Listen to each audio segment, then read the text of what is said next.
Okay, so I will bring this meeting to order of the policy committee. Apologies for the very slow start today.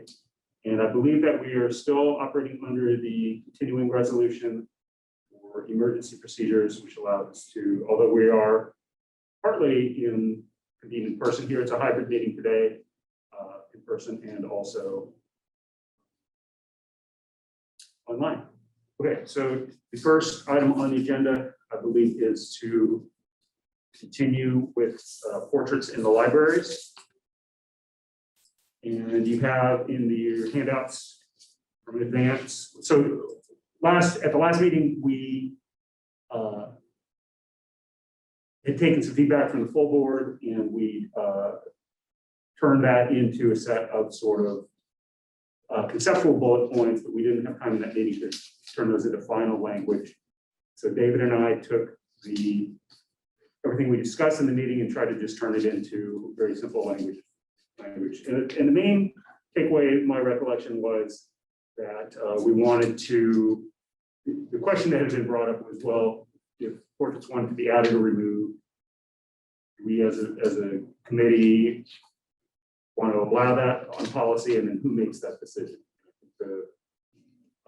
Conceptually, we said we do want that to be possible, flexible in both directions, of adding something new or removing. And the way that what we landed on for how that would be decided, we landed on sort of the same approach that we'd already taken with gifts, which is that it would essentially be the library director's discretion, and then he would have the discretion to bring it to a board of trustees. He felt it was a sort of a weighty enough instance that he wanted to get the board sign off. So that's where we landed. That's sort of the first sentence here. I think we also decided we wanted to kind of not encourage portraits going forward, and that's the second sentence. We just added, since it came up a couple times, to just clarify that temporary exhibits are not portraits. And then I think, was this new about staff members? Generally, again, we're discouraging portraits for staff members. Okay, so that was not new. So that was already there, essentially. There was nothing in anything we discussed that where we would not carry that forward. So this is where it boils down to. And we're open for comments or thoughts here. It's very succinct. It is succinct. So that's great for policy. But also I just want to make, double check that it does successfully capture everything we sort of agreed on. People here are nodding, we've taken some bullet points during. So I think this is going to meet the concerns that yes. people have. Yeah, it gives it the flexibility, but also I always think it's important to spell out what the process is, so that is here, one way or another. And that is the case now. Okay, so I'm mostly seeing nods. So at that point, if the committee is comfortable, we will recommend this finalized version as the revised policy to the full board. So we'll tell them that, present that today, and then nominally it will be scheduled to be voted on in the following board meeting. Okay, the next item is, well, it's kind of 3 items. And the theme here is we've had a very substantive effort to come up with an employee handbook, and kind of the theme or the scope of the employee handbook that we've landed on is stuff that staff needs to know in terms of making employee policies consistent between branches, and just writing down a bunch of stuff that it's sort of an institutional practice, but what didn't really have a backup. So the handbook itself, it's sort of an informal tone, and it's sort of summarized from, in some cases, there's underlying policy that's sort of more detailed. So there's a bunch of references and pointers within the policy. Here's the bullet points you need to know, and then here's the underline. But as a result of this, we looked at many other handbooks. And then also some of those led to some conversations with legal counsel, and some of those have sort of uncovered a few things that the lawyer recommended that we make sure we have covered. So one of those, I think just because it's first on the agenda, is he said, well, you really need to have a specific, in terms of, I think mostly in the context of employment practices, but also workplace practices, a discrimination policy and a harassment policy. So he wrote drafts for us that you have. And today, I think I think there's room in these drafts to do some wordsmithing. But today I wanted to just introduce the concept and see if we sort of agree as a committee, yes, that would be good to have these at a policy level. Discrimination is kind of something we would add.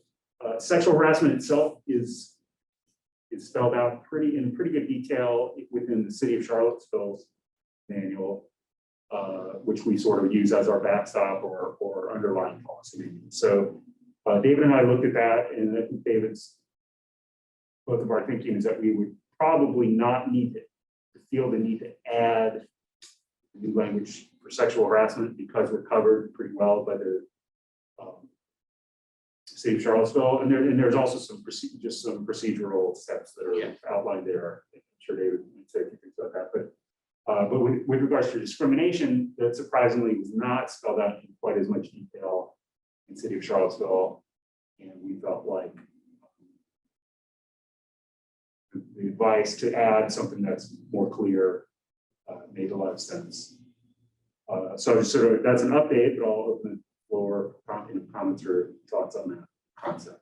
The one thing that I can see here is the requirement that witnessing or experiencing immediately reported. Does that need a definition about what immediate means? I think I'm seeing required to, or are you looking at discrimination or sexual harassment? Just discrimination now, right?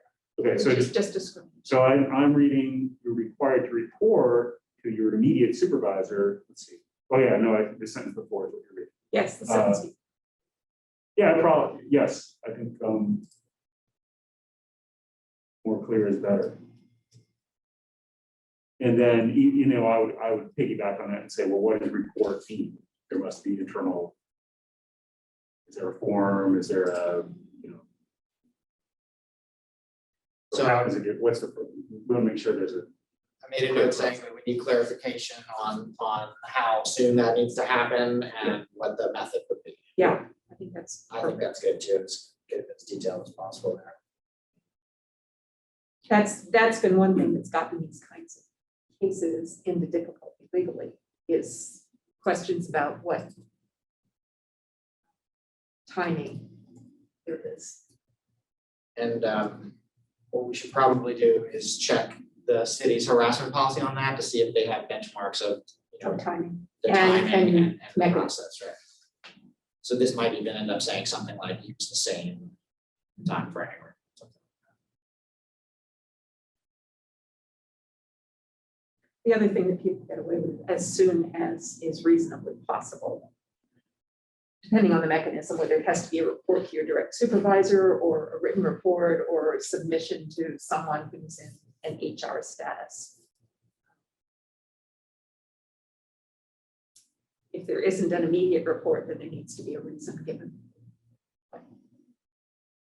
why the delay.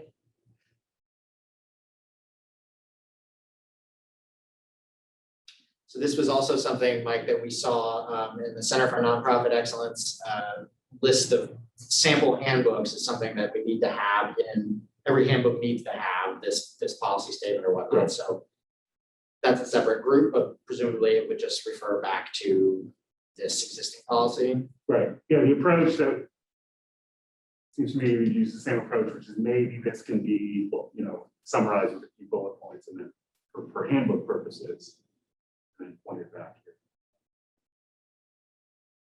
But yes, it needs to be in the handbook either way. The question for this committee as well, should we back it up with a specific policy level document? I think I would be in favor.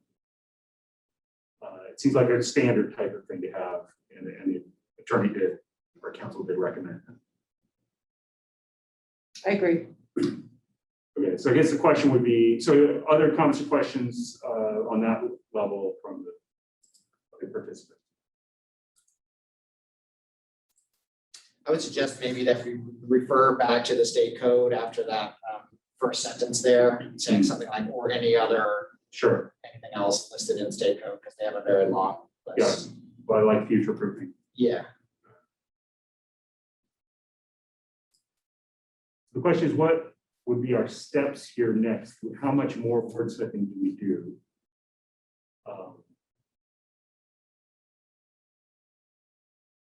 There's some stuff I don't love in terms of the phrasing, although the legal concepts are, I don't have any questions or concerns about. I think you have to think about where your energy needs to go. Yeah. This is something that's clear and Sure. concise and has in it everything that we think will going forward, at least for a period of time. Okay. Has been. I wouldn't fuss with the wordsmithing on this too much more. But I think we're not, well, so so the question is, can we present this to the board today? And I think we need to at least clarify I don't think we can finish it off today. Just Yeah. based on the bullet points. I would recommend that you introduce the concept, say, here's what, what we've got in the draft that we're working on, and then at our next policy committee meeting, finalize, we should have a final draft. Yeah. At that point. Okay.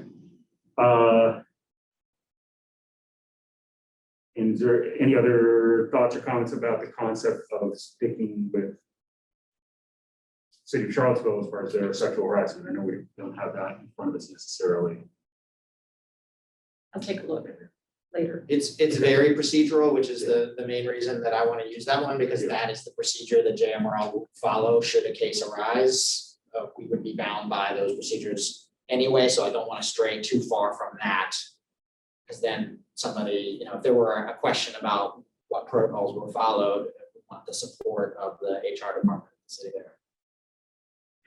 Okay, so we'll outline that approach also to the board meeting. Okay, the next, I apologize. Carla, Hey. I'll see. Watch towards. You've got it booby trapped, really. well. Yeah. so the next update along these lines is the employees' social media, which we had sort of discussed a draft last month. And we wanted to kind of get that baseline feedback before bringing it to the lawyer. And he was happy with all the wording here, except he suggested some specific changes in. Well, he suggested that we refer back to a discrimination policy. Right, In the first bullet point. right, so this is part of discrimination or yeah, Right. so this is what we've just been talking about. That's this first bullet point. That's where it would land and be added. And then in this sort of third bullet point, he replaced some of the wording we have with this wording, which is speaks more specifically to the impact rather than trying to characterize what the content would be. Although, David, I think we didn't like the words public confidence, so I think I would just take the after it interferes with library's operation. He didn't like public confidence He, because I think that that's an issue. well, it is what we're trying to get at. And so in our discussions, I asked, that wasn't what he originally described, but those words were featured pretty clearly in the Grutzmacher versus Howard County case. Yes, exactly. He doesn't seem to have picked up on that portion of the case. And so he's trying to provide us with wording that he feels is, he used the word kind of tested or true or time tested. Because he's just worried about various types of challenges.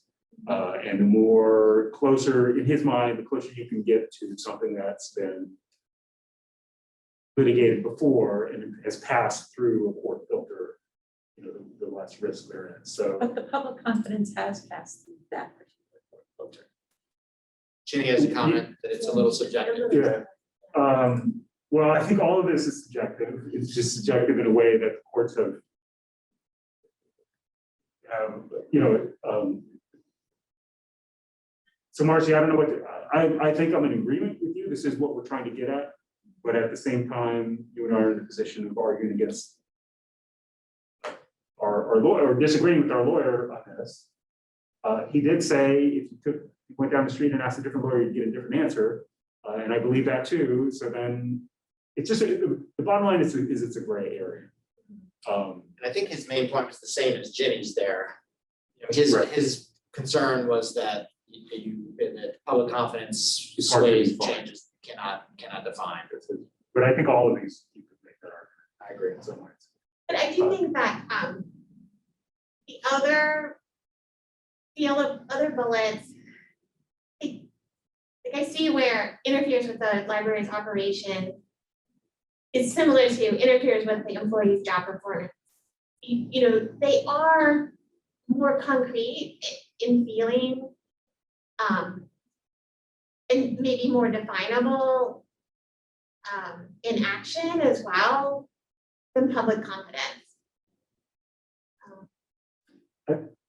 So I think I generally agree. Marcy, I think I would say when it came down to actually enforcing something, we can put ourselves in a position where we feel the need to enforce this because we're worried about public perceptions, which I think is what you and I are kind of thinking about. Yes.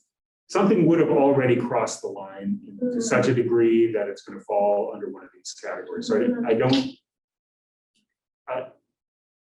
I don't think it's a practical, there's a huge practical difference. I guess I'm thinking back actually to the case that we had 2 years ago. Where the child was Sure, yeah. led. And the public showed up and told us they And told us they were not happy. didn't have confidence. Well, I think I would even phrase it not just general No, unhappiness. they felt that they were not welcome. Yeah. And that's the type of thing we want to proactively avoid here. Exactly. Well, let me say this, Marcy. Let me jump ahead. In terms of time frame, he also really suggested, hey, the Supreme Court does have a case Yeah. front of it. I know. that he thinks it has the potential to be highly relevant, although I think it's going to be my prediction, I'm even willing to say in public, is that it will be a narrowly drawn opinion that you can either choose to, you could argue, you're going to end up being able to argue either way. That it I'm doesn't no apply. longer confident that that's true. I don't think we have a narrow. Okay, so we'll see, we'll find out. Writing But the decisions. point is that that's only sort of a month from now, most likely. Yeah, So he suggested although we continue to to work on this. work on this, that we certainly would adopt it until then, and so. Well, part of- perhaps in the introduction then, where we sort of provide the basis on which this set of policies is being put in place, Right, we can emphasize that this needs to be a welcoming place for both employees and patrons. yeah, I think that's a great point, because that's more of a, Thank Yes. you, Jim. that's more of a motivational. How you doing? Area. I'm just early. I had to run to town. I apologize for interfering. It's good to see you. Welcome. I'll sit in the corner here. I'm used to that. Who puts you in the court? Don't answer that.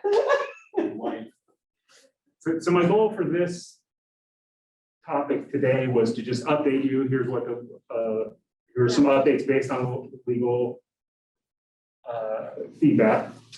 Update you in terms of my suggestion for the timeframe that we kind of just here's where it stands today, but we put it on the back burner until we are able to factor in whatever the Supreme Court does or does not say. And then at that point, we'll evaluate whether that changes anything about our approach. And if it does, then we'll adjust, and if not, then we can continue on. So that's my update. If there's comments or questions or feelings that we need to do something differently, floor is open. The other thing that we've discussed is the fact that this would need to run through per our agreement with the city of Charlottesville for HR resources. They, in the last administrative agreement, we spelled out that we would be working on this handbook at the time called the Personnel Policy Manual or something like that. And in the meantime, anything that we don't have specifically written down for JMRL is covered by the city's policies, but they get a chance to review things that we're gonna create that are new. So we also need to go through some sort of approval process at the city, although it's not clear yet what that is without a current head of HR there. So I'm working with the city to determine what that process will be. Hopefully those timelines will line up. Right, so David's got the ball rolling on that, but Good. I'm glad you hopefully remember to point that out, is that's another part of the process. It'd be interesting to know if they're thinking about something similar for their own. Yeah, You know, I would be very policy. interested to know Yeah. what other local jurisdictions are doing on this front as it becomes more and more of a Right. thing that organizations are concerned about. Okay, moving on to the last topic, which is not in your agenda, but also came out of sort of the most recent handbook meeting, is there's the handbook working group wanted to put in some statements about there's all sorts of workplace, here's what you can expect or need to know. And so we wanted to describe what sort of religious accommodations employees could expect from the organization. And this was just some very initial research that a working group member did, and sort of first attempt to bullet point what sort of those key takeaways were. So the question I wanted to bring to the committee is, should this be handled? I think the working group, I think this is going to again land in the handbook one way or another. It can either just be in the handbook and be sort of a procedural level or operational level principles, or we could back it up with a policy level document. One pro and con there is, again, the policy level documents could be more sort of legalistic, which you see some legalistic words here because they came from some EEOC code. And then the handbook can just be bullet points. Hey, we'll support you in the following ways if you need these accommodations. So do we have opinions of whether to add? So the idea would be to potentially add a new policy level. It would go within these other sort of workplace policies, including this discrimination, which is now on the table, would sort of be, I think, in that section. Thoughts about adding this as a policy level or not?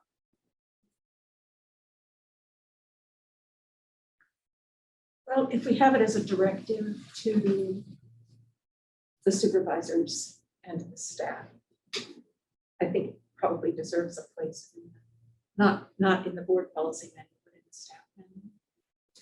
But it still would be a policy. So you're saying both. Carla's saying both. Marcy's saying both. So I think it is something that could be at the policy level because of what the possible consequences could come out of it. You know, if somebody felt that the accommodations were not being made for them, then they would need some sort of process. And ultimately that could come to the board, right? I think in any grievance process, it ends up with the board after some initial steps. But yeah, it's what backing do they have to point to? Is it a operational level backing, or has the board said to the director and staff, hey, we want to make sure that you follow these principles? Just throwing this out there, but is there any room for this on the bottom of the discrimination policy? Or is that are they two totally separate things? I mean, they are sort of related, and I think in his discrimination, it does say, Chris, did you have a thought? Well, yeah, I mean, religious is one of the categories in the discrimination policy, right? These are more like procedures related Yeah, exactly. to that clause of the discrimination policy, which kind of supports what Marcy was saying. I mean, this is sort of the specifics of direction about this and what people can expect to have accommodated And the thing is, if it's just sitting in that working group, in in the the, handbook, it's Yeah. not a policy per se, except for that, the board will accept the whole thing once you've had a chance to review it, but it doesn't have the same weight, I think. really? I mean, it does in terms of enforcement, Yeah, but in general, those things are meant to be like, here's how we do these things that are set up by policy. or we could just do one of these referral things to, please see. Does Charlottesville have a religious accommodations? I don't believe so. And again, they are working on their personnel Yeah, I know they manual. are, but that's been going on. It's, yeah, so because they've got some staff turnover there, it's not likely to come out anytime Right. soon. I just wondered if there was something pre-existing. I'll in that double role. check on that. My brain says no, but my brain sometimes. And the discrimination is a policy. That's what we discussed today, yeah, So- moving forward with Right. discrimination as. a- So if there's a policy, then there needs to be some mechanism for dealing with the grievance that's specified. It's gonna be a policy. And that would go Sure. in the handbook. Yeah, I think we probably need, and I would kind of hope we have, a general grievance policy. I feel like Charlottesville does have Yeah, that. they have a grievance procedure, yeah, very lengthy grievance. That's what I procedure, meant to say. So, which we have actually used. Which is our procedure as well. so Marcy, I think anywhere where there's a need to refer to a procedure, that's what we would refer to. But I think that needs to Be be here, yeah, sure. here. But it's just a simple, I guess my point is, it's a pretty small addition because we have that in place. It's just a reference to what that procedure is. So you're suggesting this wouldn't be a policy unless it was potentially at the bottom of the discrimination policy? This Well, that's would be like a little bullet. Yeah, that's what we're discussing. My thinking is this is legalistic enough that I don't want to interrupt the flow of the handbook to get into this sort of Okay, very detailed stuff. I would like the handbook to be able to say a few short bullet points. And then the legalistic word, once we start talking legalistic wording, then I start thinking it's a policy level thing. That's just Okay. why. Because we're doing this partly because it's the right thing, but partly because we want to make sure we're in compliance with existing law. And a lot of the phrasing you see here is just kind of a restatement of what the law says. So to me, it would be a policy, and it's a part of discrimination. I mean, certainly, It's probably its own thing. I think it's its own thing Yeah. because you don't want to dilute the focus of discrimination with some wording that's it's kind of a similar length. I mean, it's interesting, discrimination does say Jammerall will give accommodation for no limitations related to pregnancy, childbirth, or related medical conditions. It doesn't specifically say in the lawyer supplied draft anything about making religious accommodations. It just says religious discrimination. To me, there is a slight distinction there. Hey, I'm going to hire you no matter what your religion is. Sure. Do I have to accommodate if that's a certain practice or not? That's, to me, it's a slight distinction. So that's where I would land, but I'm open to other approaches. Well, I mean, this has been one of the things about this working group process, is kind of identifying areas where the procedure is not backed by existing policy. So try to bolster that up on both ends. So I think I would vote too that this becomes a policy and that we flesh out the procedures in the handbook. And the policy can be pretty brief, similar to the discrimination one, where it just points to existing precedents. so this would be the wording within the personalized for JMRL. Yeah, this is a very This is a very sort of This was a general. first draft, it was a Yeah, cut yeah, and yeah. paste for specifics. I think this would tell us what bases our policy needs to cover. I think you can probably use most of this You language. can use a lot of it, yeah. Okay, we will work on that and see if we can bring it into more of a JMR specific starting point. And bring it forward. Great. Okay, that is everything I have for today. We will take all these and bring them to sort of a more polished version for the committee to look forward and move forward. And then we also need to just regroup in terms of our schedule overall. So this sort of extra meeting, I really appreciate everyone joining in. A bonus meeting, let's call it a bonus meeting. Which just helps us catch up with some of these things that we've been uncovering but we have some other regular schedule topics that I think we do need to get into before the end of the year. So let's regroup, figure out what we need to do with some of these drafts that we're talking about, and then see if we can pick on a new topic from the regular staff. So Mike, that means that we're planning on the regularly scheduled meeting before the June. Yeah, my intent with this is a bonus meeting that we continue with the every 2-month schedule. Right. Which normally would have been next month, and we'll continue forward with that. Great. If that works for everyone.